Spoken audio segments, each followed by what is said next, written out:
պատիվ ունեմ ելույթները ոնց որ Սերժի ոդկասթը լինեն։ Այդ ոդկասթի սիքուելը ոնց որ լինի, էլի։ Հերիք չի Սերժը ոդկասթ ունի, մի հատ էլ Սերժի ոդկասթն էլ իր ոդկասթը ունի։ Ոնց որ ասենք մի հատ լինում է, չէ, անիմաստ երազ ես տենում, ու մի հատ էլ այդ անիմաստ երազի մեջ անիմաստ երազ տեսնես, էլի, ու այսինքն երբ որ ես իրենց լսում եմ, ուղղակի անհասկանալի է։ Հա? Եվ պարոն Մամիջանյանն ասում է, մամուլում տեղ գտավ ու շարունակում է մի բան, որը որ ադրբեջանական մամուլում է տեղ գտել։ Խոսքը Ադրբեջանի նախագահի հարցազրույցի մասին է։ Բայց Հայկ Մամիջանյանի եթե որևէ մեկը ասենք Մարսից իջնի եւ լսի, կմտածի, որ հայկական մամուլում է տեղ գտել այն բանը, ինչի մասին որ խոսում է, այսինքն իրեն հարազատ մամուլում է դա տեղ գտել։ Ոնց կարելի է կանգնել եւ չասել գոնե մի հատ ադրբեջանական մամուլում տեղ գտավ, մամուլում տեղ գտավ եւ հղում է անում Ադրբեջանի արտաքին գործերի նախարարին, որպեսզի կարողանա ինքը իր քաղաքական մեղադրանքը կամ զրպարտությունը հիմնավորի, սա եւս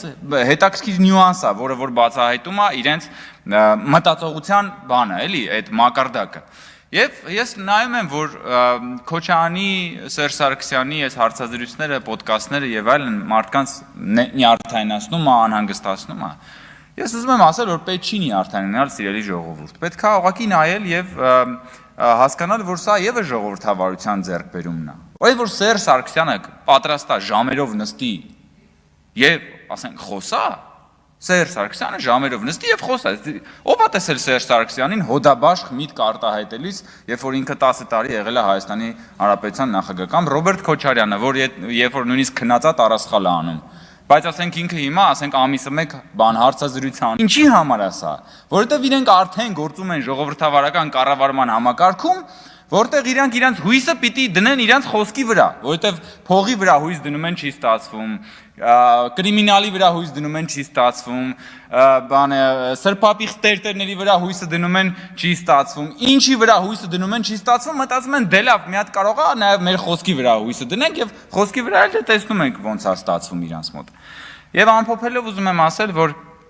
մենք մի քանի օր առաջ Տավուշի մարզում էինք եւ հանդիպում էինք մեր հայրենակիցների հետ եւ այնտեղ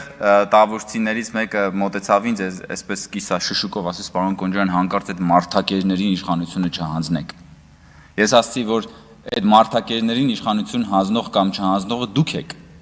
եւ 2021 թվականին դուք արդեն այդ մարդակերներին իշխանություն չեք հանձնել եւ 2026 թվականին եւս դուք այդ մարդակերներին